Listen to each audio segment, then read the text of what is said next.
ജോയ്സ് മേർ മിനിസ്ട്രീസിന്റെ സുഹൃത്തുക്കളും പാർട്ട്നേഴ്സുമാണ് ഈ പ്രോഗ്രാമിന്റെ ചിലവുകൾ വഹിക്കുന്നത്.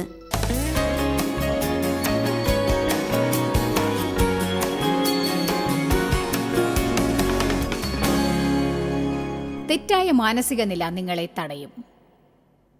തെറ്റായ ചിന്തകൾ, തെറ്റായ മനോഭാവം അത് നിങ്ങളെ അടിമകളാക്കും. നിങ്ങൾ ഈ സ്റ്റേറ്റ്മെൻറ്റ് കേട്ടിട്ടുണ്ടായിരിക്കും, നിങ്ങളുടെ മനോഭാവം നിങ്ങളുടെ മനോഭാവത്തെ തീരുമാനിക്കുന്നു. നിങ്ങൾക്ക് ജീവിതത്തിൽ അത്രത്തോളമേ പോകാൻ സാധിക്കുകയുള്ളൂ. ഓരോ പരിതസ്ഥിതിയിലും നല്ല മനോഭാവം ഉണ്ടായാൽ നിങ്ങൾക്ക് ജീവിതം സന്തോഷകരമാക്കാനാകും എന്നത് അത്ഭുതം തന്നെയാണ്. അതുപോലെ പരിതസ്ഥിതികൾ അത് നല്ലതല്ലെങ്കിലും ജീവിതം സന്തോഷിക്കാനാവും. ഒരു വ്യക്തിയുടെ മനോഭാവം മോശമാണെങ്കിൽ അവർക്ക് എന്തു തന്നെ ഉണ്ടായാലും സാരമില്ല, ജീവിതം സന്തോഷിക്കാൻ കഴിയില്ല. നിങ്ങളുടെ മനോഭാവം വളരെ പ്രധാനമാണ്. സാത്താന് നിങ്ങളിൽ നിന്നും ധാരാളം എടുത്തു മാറ്റാൻ സാധിക്കും. ജനങ്ങൾക്ക് നിങ്ങളിൽ നിന്നും പലതും എടുത്തു മാറ്റാനാവും. എന്നാൽ ആർക്കും നിങ്ങളിൽ നിന്ന് എടുത്ത് മാറ്റാൻ സാധിക്കാത്തത് നല്ല മനോഭാവവും നല്ല ചിന്തകളുമാണ്. നിങ്ങൾ അതിനായി തീരുമാനമെടുക്കണം. നിങ്ങളുടെ മനോഭാവം നിങ്ങൾക്കുള്ളതാണ്. അത് നിങ്ങളുടെ സമാധാനവും സന്തോഷവും തീരുമാനിക്കുന്നു. നിങ്ങൾ ജനങ്ങളുമായി കൂടുന്നത് എങ്ങനെയാണെന്നും ചിന്തകളാണ് നിങ്ങളുടെ ബന്ധങ്ങളും തീരുമാനിക്കുന്നത്. അതുകൊണ്ട് നിങ്ങൾ എന്തിനെക്കുറിച്ച് ചിന്തിക്കുന്നു എന്നതിനെക്കുറിച്ച് നിങ്ങൾ ചിന്തിക്കണം. വിവിധ പരിതസ്ഥിതികളിൽ നിങ്ങളുടെ മനോഭാവം എങ്ങനെയാണ് എന്നതിനെക്കുറിച്ച് സത്യസന്ധമായി കണക്കെടുക്കൂ. ഉദാഹരണത്തിന്, നിങ്ങളുടെ ആഗ്രഹങ്ങൾ സഫലമാവാത്തപ്പോൾ എങ്ങനെയുള്ള മനോഭാവമാണ് നിങ്ങൾക്കുണ്ടാവുക? നിങ്ങൾക്ക് ആവശ്യമുള്ള കാര്യങ്ങൾ മറ്റുള്ളവർ നേടുമ്പോൾ ആ സമയത്ത് എങ്ങനെയുള്ള മനോഭാവമായിരിക്കും നിങ്ങൾക്കുണ്ടാവുക? നിങ്ങളുടെ തെറ്റുകൾ തിരുത്തുമ്പോൾ എങ്ങനെയുള്ള മനോഭാവമാണ് നിങ്ങൾക്കുണ്ടാവുക? വിശുദ്ധന്മാർ പലരും ഇപ്പോൾ സ്ഥലം വിടുമായിരിക്കും.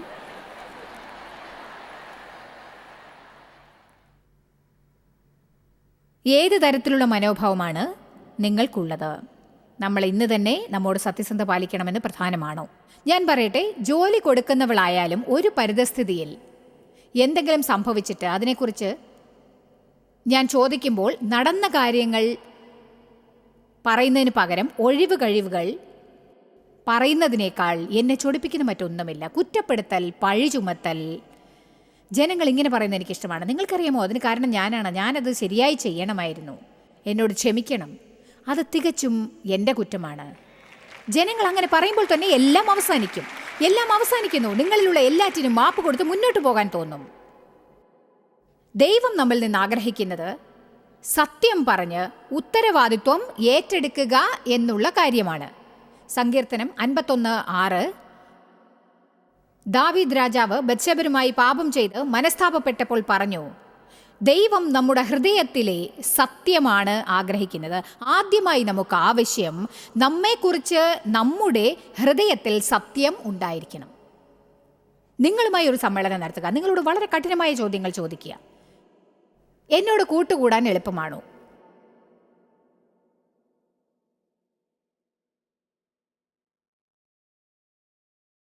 ഇതിനെക്കുറിച്ച് ചിന്തിക്കാനാവാത്ത വിധം ഞാൻ വേഗത്തിൽ പറയുകയാണെന്ന് കരുതേണ്ട.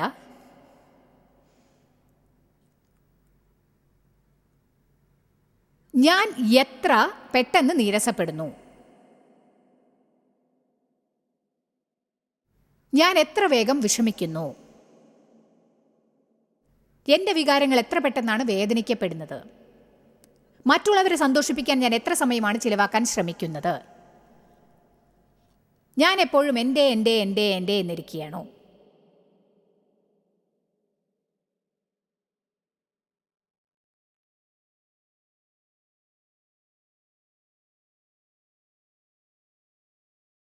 വചനത്തിന് വേണ്ടി ഞാൻ എത്ര സമയമാണ് ചിലവാക്കുന്നത്?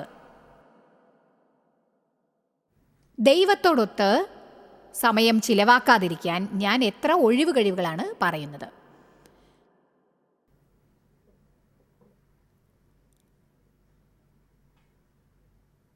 എൻ്റെ ഉത്തരവാദിത്വങ്ങൾ ഞാൻ ഏറ്റെടുത്ത് ദൈവത്തിൻ്റെ ദാസനോ ദാസിയോ ആയി പെരുമാറുന്നുണ്ടോ, അതോ ഞാൻ എപ്പോഴും അവരെ ഒഴിവാക്കുന്നുണ്ടോ? എന്നിട്ട് എന്തൊക്കെയായാലും രക്ഷപ്പെടാമെന്ന് കരുതുന്നുണ്ടോ? ഇങ്ങനെ പലതും വീണ്ടും ചിന്തിച്ചു നോക്കാം. നിങ്ങളുമായി നിങ്ങൾ സമ്മേളിക്കണം. ഞാൻ എപ്പോഴും എന്നോടൊത്ത് സമ്മേളിക്കാറുണ്ട്. ഇത് കാര്യമാണ്. ദൈവത്തോടൊത്തുള്ള എൻ്റെ സമയത്തിൻ്റെ ഒരു ഭാഗം എൻ്റെ കൂടെയുള്ള സമ്മേളനമാണ്. എൻ്റെ മനോഭാവത്തെക്കുറിച്ച് ഒരല്പം കണക്കെടുപ്പ് നടത്തി. പെട്ടെന്ന് മനസ്താപപ്പെടുക, ഞാൻ പെരുമാറേണ്ട വിധത്തിൽ പെരുമാറിയില്ലെങ്കിൽ പെട്ടെന്നത് നേരെയാക്കുക. എനിക്കിനി അത്തരം ഭാരമുള്ള ചുമടുകൾ ചുമന്നുകൊണ്ട് നടക്കാൻ സാധിക്കുകയില്ല. നിങ്ങൾ എൻ്റെ വചനത്തെ പിന്തുടർന്നാൽ നിങ്ങൾ സത്യം അറിയും, ആ സത്യം നിങ്ങളെ സ്വതന്ത്രരാക്കും. നമ്മൾ ഓരോരുത്തരെക്കുറിച്ചുമുള്ള സത്യമാണ് നമ്മെ സ്വതന്ത്രരാക്കുക. നമ്മളെപ്പോഴും ഈ സന്ദേശങ്ങൾ ആവശ്യമാണെന്ന് തോന്നുന്നവർക്ക് വേണ്ടിയാണ് കേൾക്കാറും പ്രവർത്തിക്കാറുമുള്ളത്. ഇന്നിവിടെ ഉണ്ടായിരുന്നെങ്കിൽ എന്ന് ഒരു 50 പേരെക്കുറിച്ചെങ്കിലും നിങ്ങൾ ചിന്തിച്ചു കൊണ്ടിരിക്കാം. അവർ വരണമായിരുന്നെന്ന് ഞാനും ആഗ്രഹിക്കുന്നു. പക്ഷേ നിങ്ങളിവിടെ ഉണ്ട്. ഉൽപ്പത്തി 16:1-6. ഇപ്പോൾ സാറായി, അബ്രാമിന്റെ ഭാര്യ, മക്കളെ പ്രസവിച്ചിരുന്നില്ല. അവർ ഒരു കുഞ്ഞിന് വേണ്ടി ആഗ്രഹിച്ചു. എന്തെങ്കിലും ഒന്ന് വേണമെന്ന് ആഗ്രഹിച്ച് അതിനുവേണ്ടി കാത്തിരിക്കാനാവാത്ത ഒരവസ്ഥയെക്കുറിച്ച് സൂക്ഷിക്കേണ്ടതാണ്. വളരെയധികം സൂക്ഷിക്കണം. കാരണം നിങ്ങൾ ആഗ്രഹിക്കുന്നത് ലഭ്യമാക്കാൻ പല വിട്ടുവീഴ്ചകളും ചെയ്യാൻ നിങ്ങൾ സന്നദ്ധരാവും. ഞാനിത് വീണ്ടും പറയേണ്ടി വരുമോ? ചില കാര്യങ്ങൾ വേണമെന്ന് തോന്നിയാൽ നിങ്ങൾക്ക് പിടിച്ചു നിൽക്കാൻ കഴിയില്ല. അത് നിങ്ങളുടെ സമാധാനത്തെ മോഷ്ടിക്കും. അതെപ്പോഴും നിങ്ങളുടെ മനസ്സിലുണ്ടാവും. ഒരു കാര്യം ആവശ്യമാണെന്നുണ്ടെങ്കിൽ നിങ്ങൾ വളരെ ശ്രദ്ധിക്കണം. കാരണം വിട്ടുവീഴ്ച ചെയ്യാൻ നിങ്ങൾക്ക് പ്രലോഭനം ഉണ്ടാവും. അല്ലെങ്കിൽ ദൈവത്തിനായി കാത്തിരിക്കുന്നതിന് പകരം ആഗ്രഹിച്ച കാര്യം സാധ്യമാക്കാൻ വേണ്ടി നിങ്ങൾ ജഡീകതയോടെ പ്രവർത്തിക്കാൻ തുടങ്ങും. അത്യാഗ്രഹത്തെക്കുറിച്ച് ഞാൻ കരുതുന്നത് എന്താണെന്നോ, നിങ്ങൾക്ക് ആവശ്യമുള്ള കാര്യം കിട്ടുന്നത് വരെ സന്തോഷം ഉണ്ടാവില്ലെന്ന നിലയാണ് അത്യാഗ്രഹം. ഞാൻ കരുതുന്നത് ഇതാണ്. ദൈവം കുറേ മുൻപ് അത്യാഗ്രഹത്തെക്കുറിച്ച് എൻ്റെ മനസ്സിൽ തോന്നിച്ച നിർവചനമാണിത്. എന്തിനു വേണ്ടിയും അത്യാഗ്രഹം ഉണ്ടാവാം. മിനിസ്ട്രിയിൽ ഒരു പദവിക്കായി അത്യാഗ്രഹം ഉണ്ടാവാം. സത്യമാണ്. പള്ളിയിലെ ആരാധനാ സംഘത്തിൽ ചേരണമെന്ന അത്യാഗ്രഹം നിങ്ങൾക്കുണ്ടാവാം. അതുകൊണ്ടാണ് ഒരു കുഞ്ഞിന് വേണമെന്ന ആഗ്രഹം പിടിച്ചു നിൽക്കാൻ സാധിക്കാതെ പോയത്. അതിനാൽ അവളൊരു പദ്ധതി ഉണ്ടാക്കി. അവൾക്കൊരു മിസ്രയീം അടിമയുണ്ടായിരുന്നു. ആ വേലക്കാരിയുടെ പേര് ഹാഗാർ എന്നായിരുന്നു. സാറായി അബ്രാമിനോട് പറഞ്ഞു, ഞാൻ പ്രസവിക്കാതിരിക്കാൻ യഹോവ എൻ്റെ ഗർഭം അടച്ചിരിക്കുന്നുവല്ലോ, എൻ്റെ ദാസിയുടെ അടുക്കൽ ചെന്നാലും. അവളുടെ തലച്ചോറ് കൊണ്ട് അവൾ എന്താണ് ചെയ്തതെന്ന് എനിക്കറിയില്ല. അതൊരു മോശമായ തീരുമാനമായിരുന്നെന്ന് എനിക്ക് തോന്നുന്നു. പക്ഷെ അവളാൽ എനിക്ക് മക്കൾ ലഭിക്കും എന്ന് പറഞ്ഞു. അബ്രാം അവൾ പറയുന്നത് കേട്ട് അത് പ്രകാരം ചെയ്തു. മണ്ടത്തരം. പുരുഷന്മാരെ, ഞങ്ങൾ നിങ്ങൾക്ക് ചിലപ്പോൾ നല്ല ഉപദേശങ്ങൾ തന്നേക്കാം. പക്ഷെ ചിലപ്പോൾ ഞങ്ങൾ പറയുന്നത് കേൾക്കാൻ പാടില്ല. നിങ്ങളും എപ്പോഴും ശരിയായിരിക്കില്ല. അങ്ങനെ അബ്രാമിന്റെ ഭാര്യ സാറായി ഹാഗാർ എന്ന ദാസിയെ കൊടുത്തു. അതും അബ്രാം കനാൻ ദേശത്ത് 10 വർഷം താമസിച്ച് കഴിഞ്ഞ ശേഷം. ഇത് സംഭവിക്കുന്നതിന് മുൻപ് 10 വർഷം അവർ അവിടെ ജീവിച്ചു. എന്നിട്ട് ഭർത്താവായ അബ്രാമിന് തൻ്റെ ദാസിയെ 2ാം ഭാര്യയായി അവൾ കൊടുത്തു. അയാൾ ഹാഗാറിനോടൊത്ത് ശയിച്ചു. എന്നിട്ട് അവൾ ഗർഭിണിയായി. ഇനിയാണ് സംഗതി കിടക്കുന്നത്. താൻ ഗർഭം ധരിച്ചു എന്നവൾ കണ്ടപ്പോൾ യജമാനത്തി അവളുടെ കണ്ണിന് നിന്ദയായി തീർന്നു. ഇതാ ഉടനെ ഹാഗാറിന്റെ മനോഭാവം മോശമാകുന്നു. എന്നിട്ട് സാറായി അബ്രാമിനോട് പറഞ്ഞു, എനിക്ക് ഭവിച്ച അന്യായത്തിന് നീ ഉത്തരവാദി. ഞാൻ എൻ്റെ ദാസിയെ നിന്റെ മാർവിടത്തിൽ തന്നു. ഇപ്പോൾ അത് അയാളുടെ കുറ്റമായി. ഞാൻ എൻ്റെ ദാസിയെ നിന്റെ മാർവിടത്തിൽ തന്നു, എന്നാൽ താൻ ഗർഭം ധരിച്ചു എന്നവൾ കണ്ടപ്പോൾ ഞാൻ അവളുടെ കണ്ണിന് നിന്ദിതയായി. യഹോവ എനിക്കും നിനക്കും മധ്യ ന്യായം വിധിക്കട്ടെ എന്ന് പറഞ്ഞു. അബ്രാം അവളുടെ നേരെ തിരിഞ്ഞു. അയാൾ പറഞ്ഞു, സാറായി, ഇത് നോക്ക്, നിന്റെ ദാസി നിന്റെ കയ്യിലിരിക്കുന്നു. ഇഷ്ടം പോലെ അവളോട് ചെയ്തു കൊള്ളുക. ആരും ഉത്തരവാദിത്വം ഏറ്റെടുക്കാൻ തയ്യാറല്ല. ബൈബിളിലെ തുടക്കം മുതൽ അതുണ്ടായിരുന്നു. മറ്റൊരാളുടെ മേൽ കുറ്റം ചുമത്തൽ. ഞാൻ ഒരു കാര്യം പറയട്ടെ, ഇതൊരു തമാശ സന്ദേശമാണ്. ഇതിൽ നിന്ന് നമുക്ക് ധാരാളം ചിരിക്കാൻ വകയുണ്ടാവും. പക്ഷേ ഇത് ഗൗരവമുള്ള ഒരു വിഷയമാണ്. നമ്മുടെ പെരുമാറ്റത്തിന് ഞാനും നിങ്ങളും കണക്ക് ഏറ്റെടുക്കുന്നത് വരെ, അത് മാറ്റാൻ തയ്യാറാവുന്നത് വരെ, ഞാൻ നിങ്ങളോട് പറയുന്നത് ഇതാണ്, നമ്മൾ കണക്ക് ബോധിപ്പിക്കുന്നത് വരെ ദൈവം നമ്മെ മാറ്റുന്നതല്ല.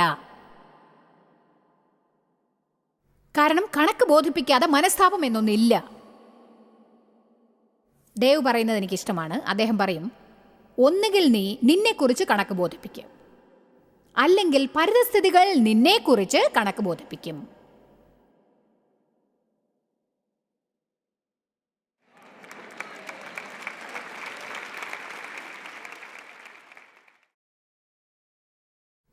സംഖ്യാപുസ്തകം 21:5 നമ്മളിത് ഈ ആഴ്ച പലതവണ കണ്ടിട്ടുണ്ട്. എല്ലാ ഇസ്രായേല്യരും ദൈവത്തെയും മോശയെയും കുറ്റപ്പെടുത്തി. മരുഭൂമിയിൽ മരിക്കാനായി നീ ഞങ്ങളെ എന്തിനിവിടെ കൊണ്ടുവന്നു? ഞാൻ മോശമായി പെരുമാറിയ വർഷങ്ങൾ ഇന്നും ഓർക്കുന്നു. ഞാൻ അസന്തുഷ്ടയായിരുന്നു. കാരണം എനിക്കൊരു മകനുണ്ടായിരുന്നു. എനിക്ക് ഫുൾ ടൈം ജോലി എടുക്കേണ്ടി വന്നു. എൻ്റെ ബോസ് 4 ദിവസം എന്നെക്കൊണ്ട് ജോലി ചെയ്യിപ്പിച്ചിട്ട് 5 ദിവസത്തെ ശമ്പളം തന്നു. എന്നിട്ടും എങ്ങനെയാണ് സന്തോഷിക്കേണ്ടതെന്ന് അറിയില്ലായിരുന്നു. അതെന്നെ 2 ആഴ്ചകളോളം സന്തോഷിപ്പിച്ചു. പിന്നീട് ഞാൻ ദേവിനോട് പരാതി പറഞ്ഞു, എനിക്ക് ജോലി ചെയ്യാൻ വയ്യ, എനിക്ക് വീട്ടിലിരിക്കാൻ കൂടുതൽ സമയം വേണം, മകൻ്റെ കൂടെ ഇരിക്കാൻ കൂടുതൽ സമയം വേണം. അദ്ദേഹം പറഞ്ഞു, നീ ജോലി വിട്ടേക്ക്. അദ്ദേഹം പറഞ്ഞു, നീ ജോലി വിടുന്നതാണ് എനിക്കിഷ്ടം, നമ്മുടെ ജീവിത രീതി ഒരൽപ്പം മാറ്റിയാൽ മതിയാവും, നീ ജോലി വിട്ടേക്ക്, നമുക്ക് ദൈവത്തെ വിശ്വസിക്കാം. അങ്ങനെ ഞാൻ ജോലി ഉപേക്ഷിച്ചു. എന്നിട്ട് പകൽ മുഴുവനും ആരും സംസാരിക്കാൻ കൂട്ടില്ലാതെ ഒറ്റയ്ക്ക് വീട്ടിലിരിക്കേണ്ടി വന്നതിൽ സന്തോഷിക്കാനായില്ല. ദേവാണെങ്കിൽ പുറത്തുപോയി എല്ലാവരെയും കാണുന്നു, സംസാരിക്കുന്നു. നിങ്ങൾക്കറിയാമോ, താമസിയാതെ നാം എഴുന്നേറ്റ് ഇങ്ങനെ പറയണം, എന്നെ സന്തോഷിപ്പിക്കാൻ എന്തിനെങ്കിലും സാധിക്കുമോ? ഞാനിത് ഓരോ ഭാഗത്തുള്ളവരോടും പ്രത്യേകം പറയണോ? ഞാൻ TV പ്രേക്ഷകരോട് സംസാരിക്കട്ടെ. നിങ്ങളെ ഒരു നിമിഷത്തേക്ക് ഞാൻ വിട്ടേക്കാം. നിങ്ങൾ സ്വയം ചോദിക്കേണ്ടി വരും, എന്തെങ്കിലും എന്നെ സന്തോഷിപ്പിക്കുമോ? നിങ്ങൾ സന്തോഷിക്കാൻ തീരുമാനിക്കുന്നത് വരെ ഇല്ല. യേശു പറഞ്ഞു, കള്ളൻ മോഷ്ടിക്കാനും വധിക്കാനും നശിപ്പിക്കാനും വന്നിരിക്കുന്നു, പക്ഷേ ഞാൻ വന്നത് നിങ്ങളുടെ ജീവിതം സന്തോഷപ്രദമാക്കാൻ വേണ്ടിയാണ്. തികവോളം കവിഞ്ഞൊഴുകുവോളം നിങ്ങളത് ആസ്വദിക്കണം എന്നതിനുമാണ്. കോപം, ദുഃഖം, നിരാശ, നിരുത്സാഹം, സമ്മർദ്ദം എന്നിങ്ങനെയുള്ള മനോഭാവങ്ങൾ, എപ്പോഴും സന്തോഷമില്ലാതിരിക്കൽ, മുറുമുറുക്കൽ, എല്ലാറ്റിനെക്കുറിച്ചും പിറുപിറുക്കൽ, നമുക്ക് എന്താണ് ഇല്ലാത്തതെന്ന് എപ്പോഴും നോക്കൽ, നമുക്കുള്ളത് എന്താണെന്ന് കാണാതിരിക്കൽ. അതുകൊണ്ടാണ് വാഗ്ദത്ത ദേശത്ത് പ്രവേശിക്കാനാവാതെ നമ്മൾ മരുഭൂമിയിൽ കറങ്ങുന്നത്. മിസ്രയീമ്യർക്കും അതേ കാരണം തന്നെയായിരുന്നു. അവർ അവിടെ എത്തിയ ശേഷം ദൈവത്തെ സ്തുതിക്കുകയും മന്നയ്ക്ക് നന്ദി പറയുകയും ചെയ്തിരുന്നെങ്കിൽ, പരസ്പരം അനുഗ്രഹമാവുകയും സഹായിക്കുകയും ചെയ്തിരുന്നെങ്കിൽ, ഞാൻ പറയട്ടെ, അവർക്ക് അതിവേഗം മരുഭൂമിയിൽ കൂടി കടന്നു പോകാമായിരുന്നു. എല്ലാവരുടെയും തലകുനിയുമായിരുന്നു. നാം ഓരോന്നിനെ കുറിച്ചും പരാതി പറയുമ്പോഴെല്ലാം വീണ്ടും കുറെ കാലത്തേക്ക് നമ്മൾ അതേ സ്ഥാനത്ത് തന്നെ ഇരിക്കേണ്ടി വരും. കാരണം താഴ്വരയിലും നമുക്ക് നല്ല മനോഭാവം പുലർത്താനാവുമോ എന്നാണ് ദൈവം നോക്കുന്നത്.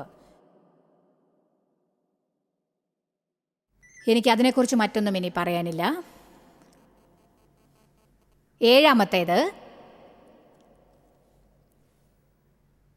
സ്വയസഹതാപം.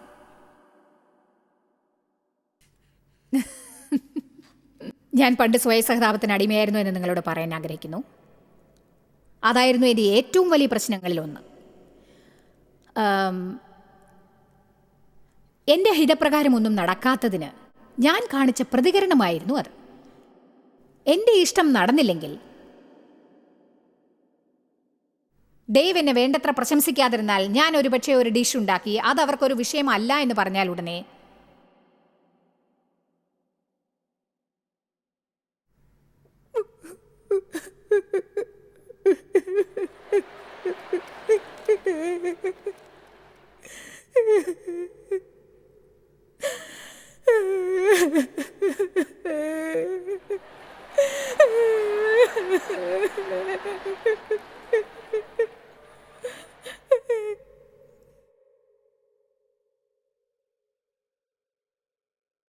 അതെന്തുകൊണ്ടാണെന്ന് ദൈവത്തിനെ അറിയൂ, എനിക്കതറിയില്ല. അല്ലാതെ എന്താണെന്ന് എനിക്കറിയാം, പക്ഷേ അതെന്താണെന്ന് എനിക്ക് വിവരിക്കാൻ വളരെ പ്രയാസമാണ്. ഡേവ് ചെയ്യുന്നത് എനിക്കിഷ്ടപ്പെടാത്ത സമയത്തൊക്കെ എന്നെക്കുറിച്ച് ഞാൻ സഹതപിക്കാൻ ആരംഭിക്കും. ഞാൻ ബാത്റൂമിൽ പോയിരുന്ന് എൻ്റെ തല ടോയ്ലറ്റിൻ്റെ മുകളിൽ വെച്ചുകൊണ്ട് കരയാൻ തുടങ്ങും.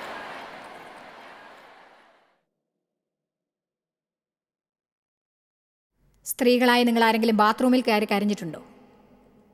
അതെന്തുകൊണ്ടാണെന്ന് ഞാൻ പറയണോ? കാരണം അവിടെ ഒരു വലിയ കണ്ണാടി വെച്ചിട്ടുണ്ടാവും. എന്നിട്ട് കരഞ്ഞു കഴിഞ്ഞ ശേഷം,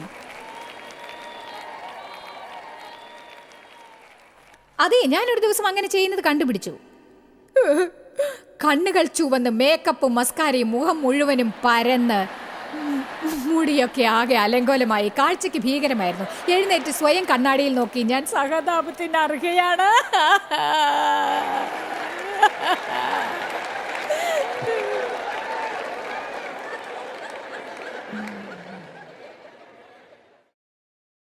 എനിക്ക് ദൈവം കാണിച്ചു തന്നതാണിത്. എന്നിട്ട് ഡേവ് TV കണ്ടുകൊണ്ട് വളരെ സന്തോഷത്തോടെ ആസ്വദിക്കുന്നു.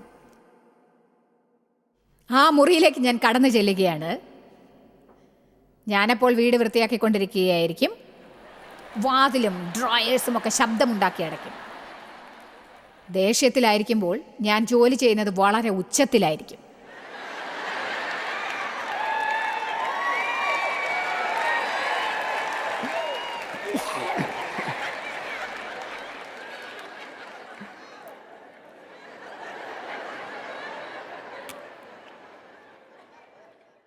ഒരു പ്രാവശ്യം ഫലമൊന്നും ഉണ്ടായില്ലെങ്കിൽ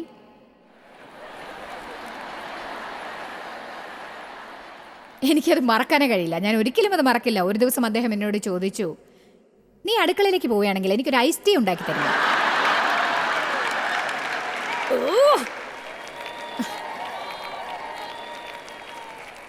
പക്ഷെ അടുത്ത ദിവസം ഞായറാഴ്ചയായിരുന്നു.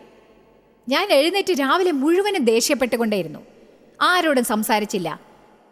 പള്ളിയിൽ പോയപ്പോൾ ആദ്യമായി അവിടെ വെച്ച് കണ്ടവരോട്, അതുപോലെ പാർക്കിംഗ് സ്ഥലത്തും വാതിൽക്കലും കാണുന്നവരോട്, സ്തോത്രം ദൈവമേ, സുഖമാണോ, എന്തൊക്കെയുണ്ട്, നന്ദി യേശുവേ, നിങ്ങൾ എങ്ങനെ ഇരിക്കുന്നു, സ്തോത്രം ദൈവമേ, നന്ദി ദൈവമേ, നന്ദി ദൈവമേ.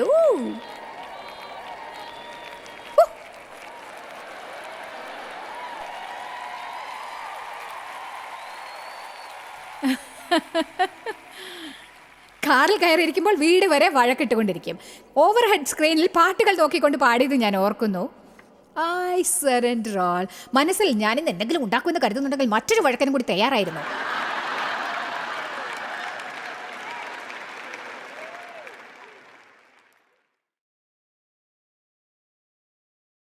ഞാൻ മരുഭൂമിയിൽ അലഞ്ഞു തിരിഞ്ഞ് ചുറ്റി ചുറ്റി കളിക്കുകയായിരുന്നു. പാമ്പ് എന്നെ കടിച്ചുകൊണ്ടിരിക്കുന്നത് എന്താണെന്ന് ചിന്തിച്ചു. ഒടുവിൽ എനിക്ക് മനസ്സിലായി, ഞാൻ പാപം ചെയ്തിരിക്കുന്നു. ദൈവത്തിന് എൻ്റെ മനോഭാവം ഇഷ്ടമല്ല. സ്വയസഹതാപം വിഗ്രഹാരാധനയാണ്. അത് നമ്മെ തന്നെ ബാധിക്കുന്ന ഒന്നാണ്. എൻ്റെ കാര്യമോ, എൻ്റെ കാര്യമോ, എൻ്റെ കാര്യമോ, എൻ്റെ കാര്യമോ, എൻ്റെ കാര്യമോ, ഇങ്ങനെ എൻ്റെ കാര്യമോ, എൻ്റെ കാര്യമോ, എൻ്റെ കാര്യമോ, എൻ്റെ കാര്യമോ, എൻ്റെ കാര്യമോ, ഞാൻ തന്നെ ചെയ്ത് കാണിക്കാമെന്ന് കരുതി നിങ്ങളേതായാലും ചോദിക്കുമെന്ന് എനിക്കറിയാം. TV യിൽ റോബോട്ടിനെ കാണാത്തവർ എത്ര പേരുണ്ട് ഇവിടെ നിന്ന് നോക്കട്ടെ. എല്ലാവരും TV യിൽ റോബോട്ടിനെ കണ്ടിരിക്കുന്നു അല്ലേ? ലോകമെങ്ങുമുള്ളവരെല്ലാം TV യിൽ റോബോയെ കണ്ടിരിക്കുന്നു. ആമേൻ. ഏതായാലും 5 പേര് കണ്ടിട്ടില്ല അത്രേ.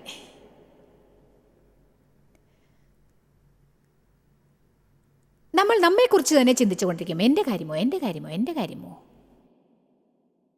ദൈവം പറഞ്ഞു, നിന്നെ കാണുമ്പോൾ ഞാൻ റോബോട്ടിനെ ഓർമ്മിക്കുന്നു. സാത്താൻ വന്ന് നമ്മെ വൈൻഡ് ചെയ്തുകൊണ്ടിരിക്കും.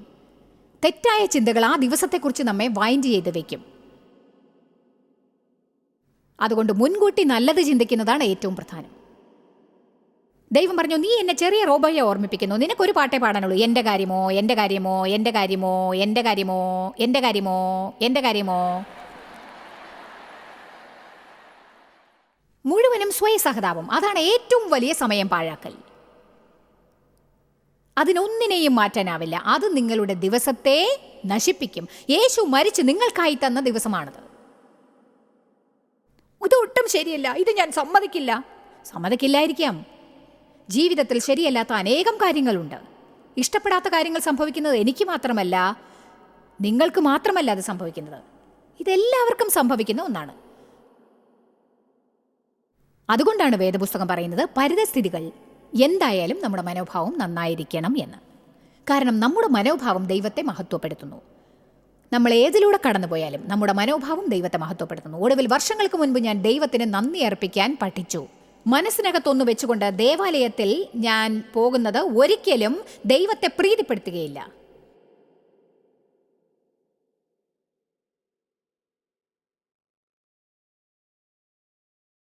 അഥവാ ക്രിസ്തീയ സുഹൃത്തുക്കളുടെ മുന്നിൽ അഭിനയിക്കുക, ക്രിസ്തീയ ആഭരണങ്ങൾ ധരിക്കുക, ബമ്പർ സ്റ്റിക്കർ ഒട്ടിക്കുക, ക്രിസ്തീയ ഭാഷ ഉപയോഗിക്കുക എന്നിങ്ങനെ. എന്നിട്ട് വീടിനകത്ത് അടച്ചിട്ട വാതിലിന് പുറകിൽ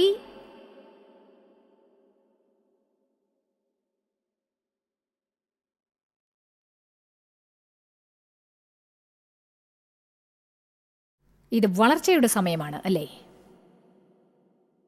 ഹേയ്, നമ്മളെല്ലാവരും മനുഷ്യരാണ്. നമുക്ക് ചില ദിവസങ്ങളിൽ എന്തെങ്കിലും വികാരങ്ങളും ചിന്തകളും ഉണ്ടാവുന്നത് തടയാനാവില്ല എന്നെനിക്കറിയാം. ചില ദിവസങ്ങൾ മറ്റുള്ളവയേക്കാൾ കഠിനമാണെന്ന് എനിക്കറിയാം. പക്ഷേ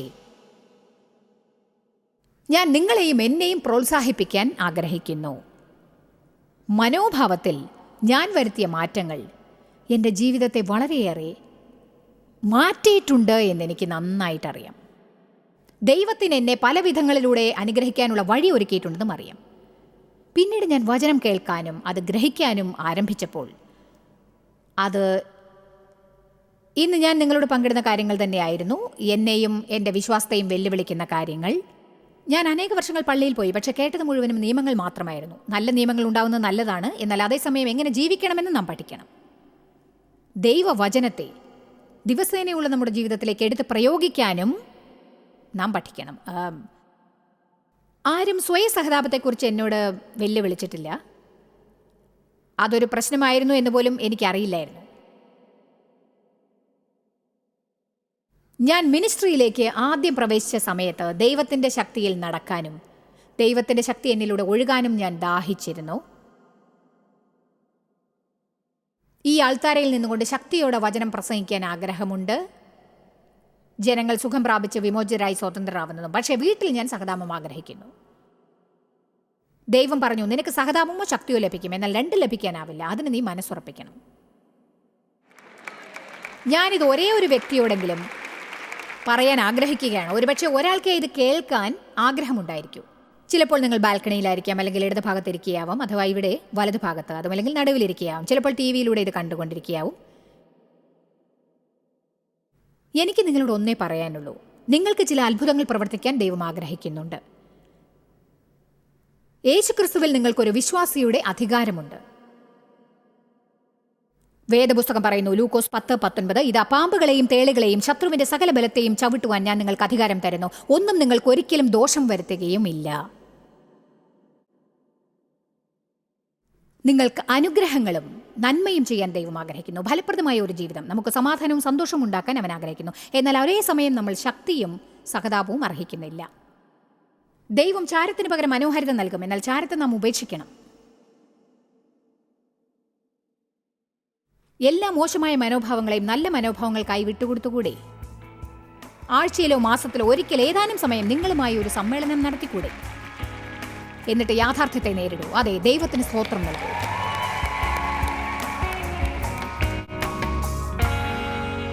നമുക്ക് തെറ്റുകളിൽ നിന്ന് പഠിക്കാനാവുമെന്നറിയില്ലേ? എന്നാൽ അതിനുവേണ്ടി നാം നമ്മോട് തന്നെ സത്യസന്ധത പുലർത്തണം. പലപ്പോഴും അത് വളരെ പ്രയാസമുള്ള ഒരു കാര്യം തന്നെയായിരിക്കും. ഇങ്ങനെ പറയട്ടെ, നിങ്ങളുമായി ഒരു സഭ കൂടൂ. ഒരിടത്തിരുന്ന് നിങ്ങളുമായി കാര്യമായിട്ടൊരു ചർച്ച ചെയ്യൂ. എന്നിട്ട് സ്വയം ചോദിക്കാൻ ആരംഭിക്കൂ, നിങ്ങൾ ചെയ്യുന്ന എന്താണെന്നല്ല, നിങ്ങൾ ചെയ്യുന്ന കാര്യങ്ങൾ എന്തുകൊണ്ടാണ് ചെയ്യുന്നതെന്ന്. അതെൻ്റെ ജീവിതത്തിൽ ഏറ്റവും പ്രധാനപ്പെട്ടതായിരുന്നു. അതായത് എന്നെ സ്വയം കൈകാര്യം ചെയ്യൽ. എന്നിട്ട് ഞാൻ എൻ്റെ തെറ്റുകളിൽ നിന്ന് പഠിക്കാനും വളരാനും തുടങ്ങി. ജോയ്സ് മേയറുടെ ശുശ്രൂഷ കേന്ദ്രത്തിൽ നിങ്ങൾ അറിഞ്ഞതിനേക്കാൾ നിങ്ങൾ ഞങ്ങൾക്ക് വളരെ പ്രിയപ്പെട്ടവരാണ്. ലോകം മുഴുവൻ ഈ ശുശ്രൂഷ കേന്ദ്രത്തെ നടത്താൻ സഹായിച്ചതിൽ എല്ലാവർക്കും വളരെ നന്ദി. നമ്മൾ ഒരുമിച്ച് വിശക്കുന്നവർക്ക് ആഹാരം കൊടുക്കുന്നു, പാവപ്പെട്ടവർക്ക് വസ്ത്രങ്ങൾ കൊടുക്കുന്നു, എല്ലാ ദേശത്തേക്കും സന്ദേശങ്ങൾ അറിയിക്കുന്നു. ഞങ്ങൾ നിങ്ങളോട് അപേക്ഷിക്കുകയാണ്, ഞങ്ങളോട് ബന്ധപ്പെടുക. joycemeyer.org. നിങ്ങളുടെ പ്രാർത്ഥനകളും അപേക്ഷകളും പകർന്നുകൊള്ളാൻ, അതിനെപ്പറ്റി കൂടുതൽ അറിയുവാൻ, ജോയ്സിന്റെ പൊതുയോഗ വിവരപ്പട്ടിക ലോകം മുഴുവൻ ക്രിസ്തുവിന്റെ സ്നേഹം പകരാൻ ഞങ്ങളോട് പങ്കുചേരുക. ജോയ്സ് മേയർ മിനിസ്ട്രീസിന്റെ സുഹൃത്തുക്കളും പാർട്ട്നേഴ്സുമാണ് ഈ പ്രോഗ്രാമിന്റെ ചിലവുകൾ വഹിക്കുന്നത്.